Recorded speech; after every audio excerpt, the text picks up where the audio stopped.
On a long flight, Einstein found himself seated next to an Indian man. Always curious and eager for a challenge, Einstein turned to the man with a proposition. "This flight is going to take a while. How about we play a game to pass the time?" he suggested. "I'll ask you a question. If you can't answer, you give me $5. Then, you can ask me a question.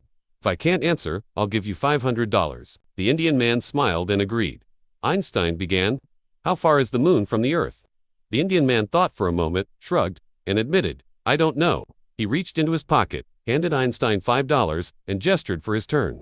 With a playful glint in his eye, the Indian man asked, "What goes up a hill on 4 legs and comes down on 3? Einstein furrowed his brow. He thought deeply, trying to solve the riddle. Minutes turned into an hour, and despite his vast knowledge, he couldn't crack it. Frustrated but true to his word, he pulled out $500 and handed it to the Indian man. But Einstein couldn't let it go. He leaned in and said, "All right, you win.